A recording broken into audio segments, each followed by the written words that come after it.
Donc, avant d'introduire la sonde de Swan-Ganz sur le patient, il va falloir mettre au scope les capes de pression et les modules de pression.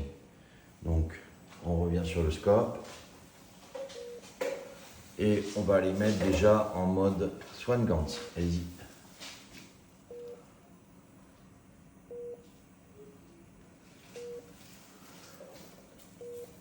Le scope est en mode Swan-Ganz. Il n'a pas les courbes évidemment puisque il n'y a pas les modules et il n'y a pas les câbles. Donc premier module qui sera la PAP normalement. Deuxième module de pression qui sera la POD, PVC. Et enfin on met le module de communication IntelliBridge. Voilà. Pour l'instant ça ne change rien parce que rien n'est connecté, donc le scope n'a pas d'élément qui remonte, il est connecté à rien, il n'affiche rien de plus. On va mettre les câbles de pression au premier module.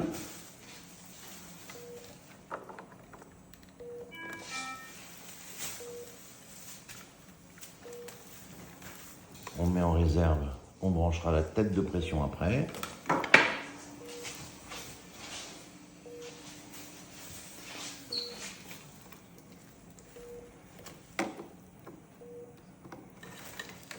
Deuxième câble de pression pour la PVC.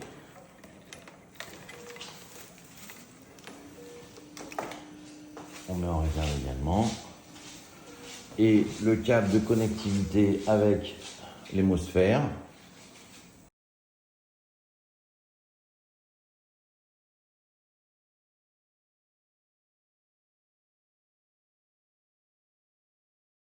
Donc connexion de l'hémosphère à l'IntelliBridge pour faire remonter les données du scope. C'est la prise RJ45. Voilà. On va venir brancher.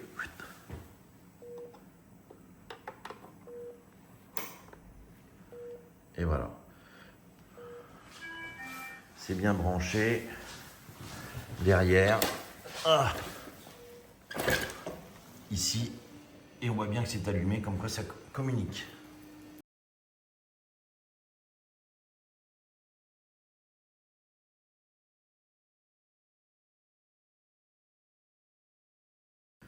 Le câble PAP du scope, une prise tension, on le branche au câble jaune de l'hémosphère et la mesure de pression de la Swan PAP ira à l'hémosphère, moyennant quoi l'hémosphère aura les données de la PAP et les retransmettra au scope. D'ailleurs, on a la courbe PAP qui est apparue.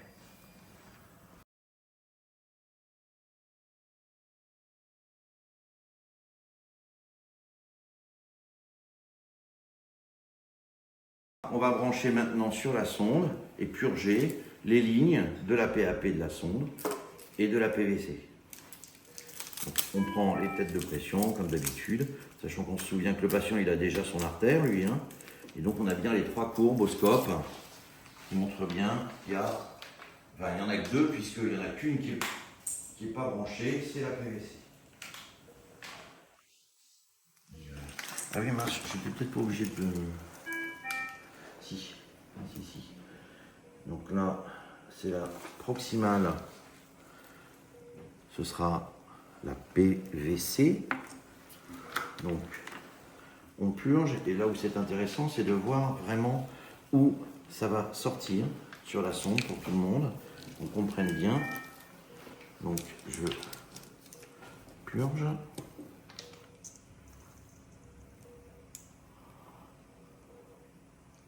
Voilà, on est bien d'accord. Avant la thermistance qui fait chauffer. Et on met ça, on mettra en contre-pression après. Je vais y arriver, C'est mon défi de la journée. Là. On fait la même chose donc pour la PAP.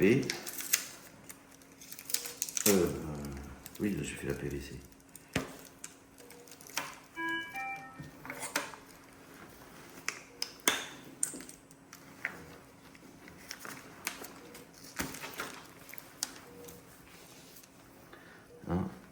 Distale, donc PAP, on est bien d'accord.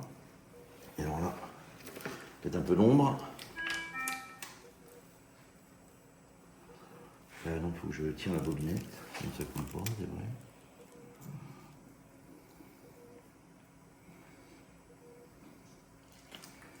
Pourquoi ça ne coule pas beaucoup? Si, ça y est. Voilà, on voit bien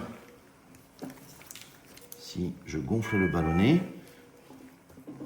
Hein, j'ai le petit raccord, le ballonnet est gonflé. On voit bien que c'est après le ballonnet.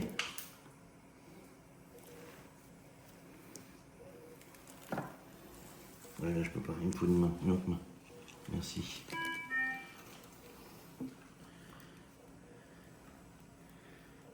D'accord? C'est pas au-dessus. Donc on est bien sur la distale, la PAP du patient. Alors, hop, je nettoie ma table. Et maintenant il nous reste à mettre les têtes de pression. Alors on vérifie les connectiques. Je dis ça aussi pour les internes. Bien vérifier parce que voilà, celui-ci n'était pas bien serré. On les resserre un coup. Faut pas forcer sinon on pète les trucs. Et donc là, on met là. On le donne évidemment pour que quelqu'un le mette proprement. Mais comme mon assistante tient la caméra, elle ne peut pas tout faire. Et là, pareil. Hop. Voilà. Coupé.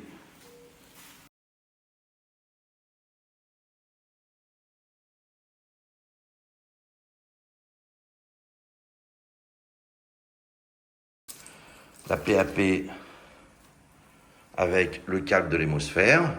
On est bien d'accord, le signal va passer par l'hémosphère et remonter au scope. Voilà. C'est parti. Donc ça, alors, peut-être le mettre dessous. Voilà, merci. Voilà, ça clignote comme quoi il veut faire le 0. Et on a bien à l'hémosphère la possibilité, la machine nous demande de faire le 0. Ouais, allez-y. Attendez, je vais zoomer un tout petit peu. Voilà. Je refais? Ouais. Sauf que là...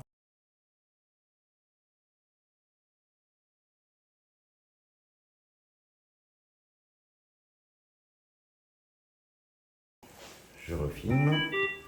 Il nous reste à brancher la PVC. Et donc, c'est branché. Et on a bien la courbe de PVC qui apparaît. Donc PA pardon, en rouge, PAP en jaune. Et là, il m'a considéré que c'était encore une artère. C'est pas grave, on va les modifier dans le scope pour lui renommer et bien lui dire que c'est une PVC. C'est ça, lui il croit que c'est une artère. Voilà. Je refilme. Donc là, on vient, clic, libellé, et on va les choisir PVC. Et donc il met bien en vert. C'est du vert, hein. Parce que moi je rappelle, je suis daltonien. Moniteur patient. Donc on vérifie sur l'hémosphère. On était, revenez à l'onglet d'avant. On était à câble de pression, on a mis le 0, on fait moniteur patient. Donc là c'est pour le scope. Il va bien nous dire que c'est bien connecté au moniteur, ce qui est le cas, on l'a déjà fait, puisque on a bien la courbe jaune. Confirmer que 0 est affiché quand on a fait le 0 là-haut. Faites-nous confiance, on a vérifié. Et donc il transmet la courbe. Voilà. Le 0 a été fait et la courbe est transmise. Évidemment, on n'a pas introduit la sonde encore dans le patient, donc on a une courbe plate.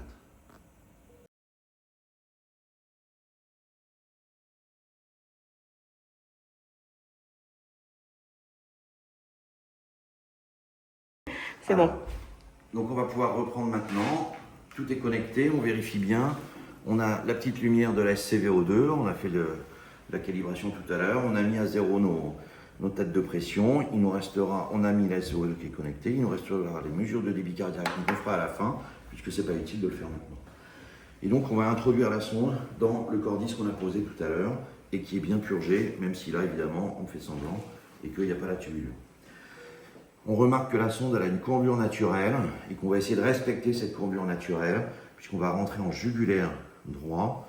Et donc l'idée c'est d'aller dans l'oreillette droite, le ventricule droit, remonter l'artère pulmonaire et d'aller dans l'artère pulmonaire droite. Donc à chaque fois on va tourner à gauche. Et cette sonde elle a déjà cette courbure pour aller à gauche, donc on va essayer de la respecter, de l'utiliser. Sachant que je précise et je rappelle qu'on avance une fois sorti, le bout de la sonde est sorti du cordis, on gonfle le ballonnet pour avancer, ballonnet gonflé, et reculer, ballonnet dégonflé. On avance ballonnet gonflé, je prends toujours l'image le ballonnet sert de voile, emporté par le flux veineux. Bon, qui n'est pas un flux très très violent, mais quand même. Et on dégonfle le ballonnet pour être sûr que quand on recule, il n'y aurait pas un cordage au niveau ventriculaire droit qui serait bloqué par le ballonnet gonflé pour que ça puisse coulisser au mieux. Alors c'est parti, l'idée ça va être de regarder les courbes, évidemment, et on voit bien quand je secoue ma sonde, les courbes de pression qui bougent. Donc si je obstrue ma PAVC, ça ne bouge pas, et si beaucoup moins que si je bouge ma PAP. Ah non, tiens, elles se sont... Non, pourtant c'est ça. Voilà. Alors, on introduit en respectant... Voilà, on avance doucement. Et là, on est censé voir, au niveau de la courbe jaune, la PAP, une courbe qui n'est plus à zéro, qui va être élevée en lien avec la pression veineuse centrale. Donc c'est là où on gonfle le ballonnet. Alors là, je suis peut-être pas tout à fait sorti là-bas au bout. Voilà. Je peux gonfler mon ballonnet et je clampe. Je vais pouvoir ainsi avancer ma sonde pour avoir cette courbe caractéristique d'une PVC. Puis, nous allons avancer jusqu'à avoir une courbe caractéristique ventriculaire droite. Toujours la courbe jaune. Tout doucement, on va laisser le flux veineux et ventriculaire pousser le ballonnet vers l'artère pulmonaire. La courbe ventriculaire droite, revenez au niveau de les chiffres reviennent au niveau de la PVC, donc on voit l'aspect de la courbe qui revient au niveau de la PVC quand on est dans le ventricule.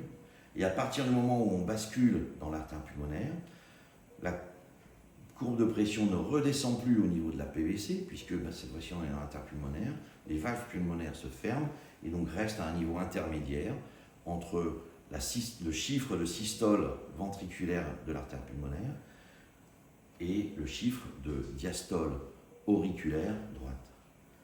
La valeur, la courbe redescend au milieu. C'est bien le signe qu'on est sur une courbe d'artère et qu'on est dans l'artère pulmonaire. À partir de ce moment-là, il faut continuer toujours d'avancer lentement au niveau de l'artère pulmonaire jusqu'à occlure complètement et d'avoir une courbe d'artère qui va décroître pour ne plus avoir que des variations, deux types de variations, une grosse variation qui correspond à la ventilation et les toutes petites variations qui correspondent à la transmission de l'influx de l'artère pulmonaire par la paroi de l'artère, mais sans chiffre, qui va venir se stabiliser pour refléter les pressions capillaires pulmonaires et donc refléter des pressions oreillette gauche. C'est bon?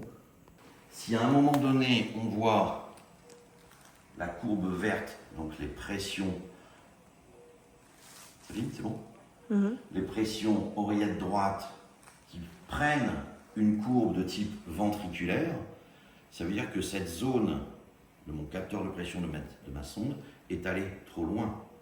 Donc ça veut dire qu'il faut reculer. Donc, pour reculer, on dégonfle le ballonnet, on prend la sonde, on recule, jusqu'à retrouver une courbe de PVC qui correspond à une courbe de PVC et non plus une courbe ventriculaire. Si le bout de la sonde n'était pas, le bout distal n'était toujours pas dans l'artère pulmonaire ou artère pulmonaire occluse, et ben on regonfle le ballonnet et on repart de l'avant et on repousse tout doucement jusqu'à, encore une fois, occlure la courbe, d'avoir une pression interpulmonaire occluse, une PAPO, et une courbe de PVC qui correspond à une courbe de PVC.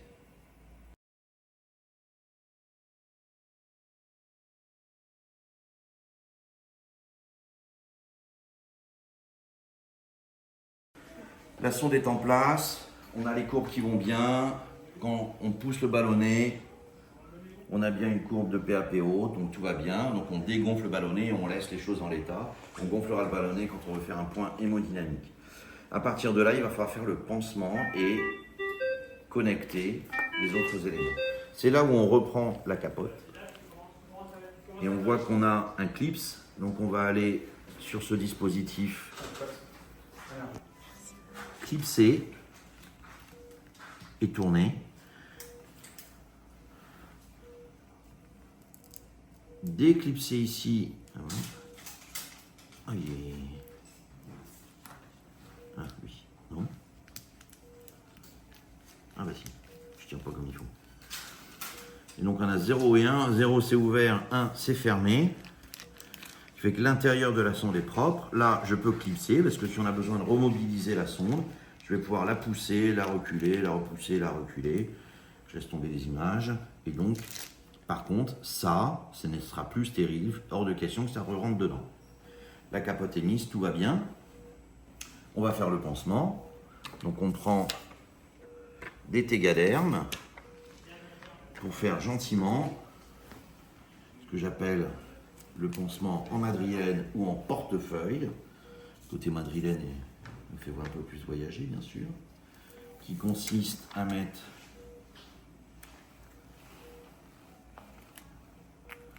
sachant qu'on a fixé le cathéter bien sûr à la peau, on va le mettre dessus. On met le deuxième.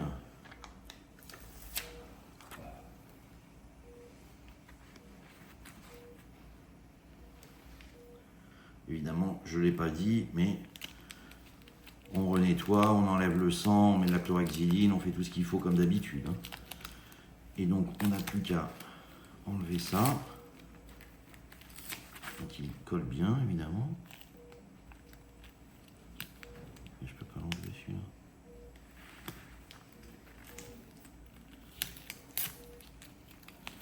Celui de dessus. Et voilà, on comprend bien l'idée du portefeuille. Là, le mannequin n'est pas compliant et pas bien rasé.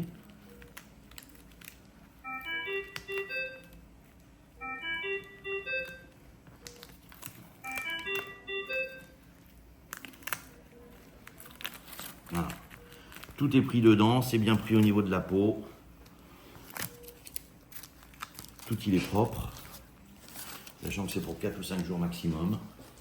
Comme ça, c'est bien en portefeuille. Une fois qu'on a fait ça, le pansement est propre, est fixé, on a remis, on a nettoyé bien sûr avant. On va les connecter. Vous les coupez? Oui.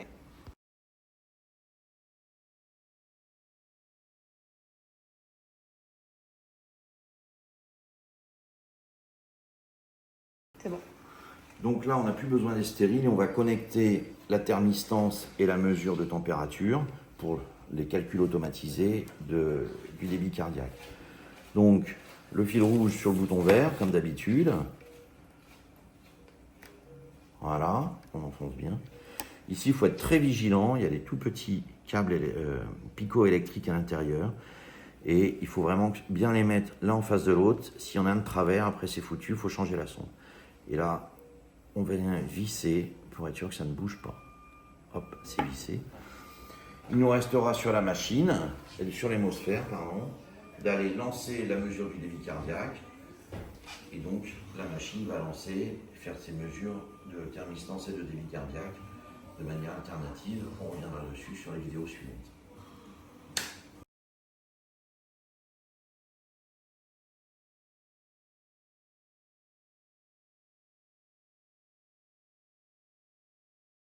Donc tout est connecté, les mesures vont venir. On ne tient pas compte des mesures de pression pour l'instant parce que ce n'est pas à niveau. On a fait 0 à pression atmosphérique, que ce soit 1 mètre au-dessus du patient ou 2 mètres en dessous, c'est la pression atmosphérique. Et donc pour avoir les vraies mesures de la PAP et de la pression oreillette droite, il faudra que la tête de pression soit au même niveau que l'oreillette droite du patient. Il y a le niveau à bulle qui est là-bas pour le faire, mais on le fera après, puisqu'on va encore mobiliser le patient, on va le remettre au propre, on va faire une radio de contrôle. Donc on fera le 0 pour avoir les vraies mesures sur l'écran et sur la machine après. Par contre, on va pouvoir ranger tout, mettre tout ça, tout ce matériel dans un champ propre qu'on adapte à côté du patient, à côté de la tête du patient. Alors là, j'ai un grand champ que je déchire pas parce qu'on en a encore besoin. Mais voilà, on a ce champ stérile que je reprends, qui est un champ d'emballage là pour la vidéo, mais voilà. On vient tout remettre dedans pour que ça reste au propre et on ne l'ouvre que quand il y a besoin de faire un point hémodynamique qu'on reverra sur les vidéos ultérieures où on ira gonfler le ballonnet. On met tout ça au propre, on enlève tout, on fait la radio de contrôle.